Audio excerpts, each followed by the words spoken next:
L'eau, source de la vie.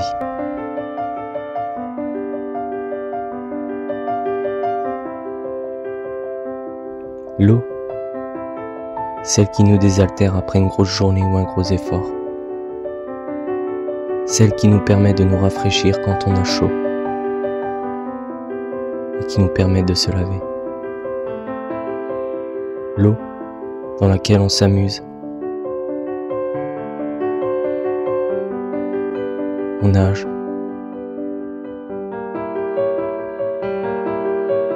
On pêche et qu'on admire. Elle paraît si calme et si paisible, voire protectrice. Mais l'eau nous permet de vivre, mais peut tout aussi bien nous ôter la vie. Tout détruire petit à petit, laissant des familles en pleurs derrière son passage. Ou tout détruire en un claquement de doigts. Elle peut tout ravager sur son passage, laisser derrière elle un triste paysage, méconnaissable, détruit, anéanti. L'eau donne la vie, mais peut la reprendre tout aussi vite. Salut tout le monde, c'est Aliberty. Aujourd'hui on se retrouve pour une toute nouvelle vidéo sur la chaîne Aquabio. Quand l'eau se déchaîne. Vous avez pu voir ce titre là. Et effectivement nous allons parler des catastrophes naturelles liées à l'eau, mais tout en restant en France. Mais tout d'abord, il faut savoir que tout commencement a une fin. Que ce soit la vie, le sport, les bons comme les mauvais moments, mais aussi les catastrophes naturelles. Et aujourd'hui nous allons découvrir l'effet papillon de l'eau. Comment une goutte d'eau peut finir en catastrophe naturelle. Un phénomène inimaginable à nos yeux.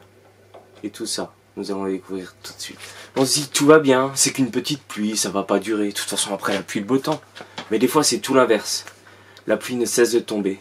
Elle tombe, en augmentant d'intensité, le vent qui s'accompagne, c'est de plus en plus fort. Et là, ça tourne à la catastrophe. Mais avant d'en arriver là, commençons par le commencement. Déjà, d'où vient la pluie? Je vais vous faire un petit cours bref, en voix off, sur le site de l'eau. On se retrouve tout de suite. Je vais vous expliquer la naissance de ce phénomène naturel. Une petite image apparaît pour mieux comprendre ce phénomène qui s'intitule le cycle d'eau. En premier, l'eau des océans, des lacs ou de l'eau stagnante va s'évaporer, donc se transformer en gaz pour monter dans le ciel, se condenser, donc la condensation, et devenir des nuages. Ces nuages, au bout d'un moment de leur vie, qui vont pas dire voler, mais qui vont se balader dans le ciel, lâcheront la pluie, donc l'eau redeviendra à l'état liquide, qui cette eau, elle va tomber sur la terre, donc s'infiltrer dans les nappes phréatiques ou alors ruisseler, créer des ruisseaux, ou déjà tomber dans d'autres ruisseaux, qui ces ruisseaux vont faire leur train de vie, aller dans les rivières, qui pareil ces rivières vont faire leur train de vie, aller dans des fleuves, et qui ces fleuves, au bout de leur train de vie, vont finir dans l'océan, la mer, et voilà. Et ça recommence à l'infini. Et voilà, c'était un petit cours sur le cycle de l'eau, mes amis. Après ce petit cours sur le cycle de l'eau, nous allons attaquer le vif du sujet. Commencer par la première catastrophe que j'ai nommée la pluie. Première catastrophe, plutôt le début du commencement. On se dit c'est une petite pluie fine, agréable, qui s'appelle le crachin, mais qui est accompagnée de vent, ça commence à devenir très gênant. Et c'est là que le vent s'en mêle, la pluie devient de plus en plus forte, et toujours plus fort encore, ça continue. Le vent va souffler, la pluie va augmenter en intensité, et ça donne des pluies diluviennes, qui est le début de la catastrophe. Voici un exemple en vidéo. On y voit une pluie assez forte, voire torrentielle, qui se déchaîne et dont le vent ne fait qu'aggraver la situation. On peut appeler ça une mousson dans un pays tropical. En France, nous appelons ce phénomène pluie diluvienne ou alors tout simplement un déluge. Parfois, voire même souvent, ces pluies diluviennes sont accompagnées de vents très violents, d'orages, mais surtout de grêle. Et ça peut faire de gros dégâts. Regardez-moi ça.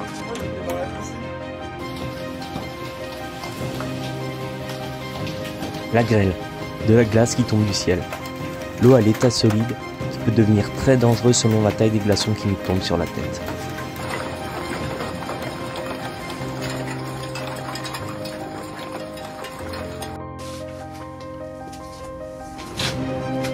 Là, nous avons déjà atteint un certain seuil de la pluie, mais je vous assure qu'il peut y avoir pire. Beaucoup plus pire. Regardez par vous-même. Voici ce qu'on appelle une crue. C'est un phénomène qui se produit quand une pluie dure plusieurs jours ou alors quelques heures quand ce sont des pluies diluviennes qui tombent.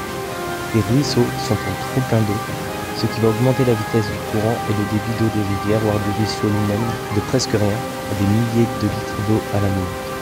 Ce qui augmente également la taille des cours d'eau et il devient instoppable et dévaste tout sur son passage, causant des glissements de terrain, des blessés voire des morts. Mais parfois, il y a juste une montée des eaux qui cause juste le phénomène à suivre. Depuis plus de 4 heures, la pluie tropicale tombe sans cesse. Et puis soudain, la vague arrive, sans doute haute d'au moins 15 mètres selon les témoins. Le flot de boue déferle dans les rues de Vaison-la-Romaine. Ces images tournées par un habitant de la commune témoignent de la violence du torrent. Impressionnant, non? Mais voici encore quelque chose de plus impressionnant. Ce que laisse une crue éclair après son passage. C'est dévastant.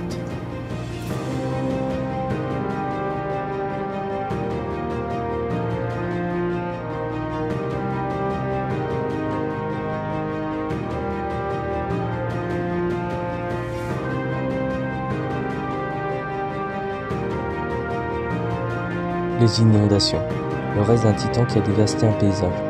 Le reste présente même si la pluie s'en est allée. Comme quoi après la pluie, le beau temps, oui, mais accompagné d'un paysage complètement changé. Le temps que l'eau s'infiltre dans le sol ou regagne vite son cours d'eau. Il peut se passer plusieurs heures à plusieurs jours.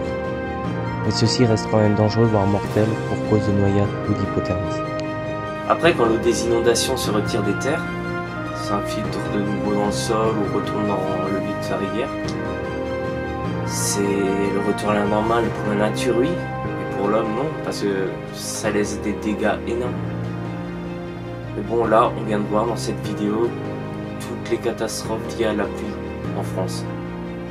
Vous allez me dire, t'as pas parlé de la neige, t'as pas insisté sur la grêle et tout, tempête de neige ou autre, ou giboulée, des trucs comme ça, bizarres, mais ça, on en parlera, je pense, dans une autre vidéo. Parce que c'est un gros sujet à en parler, à part aussi parce que la transformation de l'eau à l'état solide en glace, je trouve ça très impressionnant aussi et ça mérite une vidéo à part entière. J'ai envie de vous dire que cette vidéo c'était surtout pour vous démontrer que l'eau n'est pas souvent notre meilleur ami. Vous avez vu qu'une simple pluie peut tourner à la catastrophe. Ça peut causer j'ai pas les mots, tellement de dégâts que ce soit les noyades. Sans pluie, sans rien, tu te baignes, tu peux faire une hypothermie, une noyade. Faut faire très attention avec l'eau. Certes, c'est magnifique, c'est apaisant et tout, mais restez très vigilants s'il vous plaît. Et concernant les autres tempêtes liées à l'eau, donc on peut dire ouragan, typhon, tout ce qui est tsunami aussi, très catastrophique. Tout ça, je pourrais en faire des vidéos à part entière, donc différentes vidéos. Si vous le souhaitez, dites-le en commentaire. Même si vous avez des idées de vidéos liées à l'eau, dites-le moi en commentaire. Et ce que vous pensez des vidéos aussi pour que je puisse progresser. Et voilà, cette vidéo touche à sa fin. Merci d'avoir regardé jusqu'au bout. Alors n'hésitez pas à liker cette vidéo si elle vous a plu, donc laissez un petit pouce bleu, à vous abonner à ma chaîne si vous voulez plus de contenu. Aussi, pour être tenu au courant de toutes les nouveautés, je vous invite à vous abonner à la page officielle YouTube de Facebook Aquabio et aussi la page Instagram, donc les liens sont dans la description. Comme ça, vous ne manquerez rien.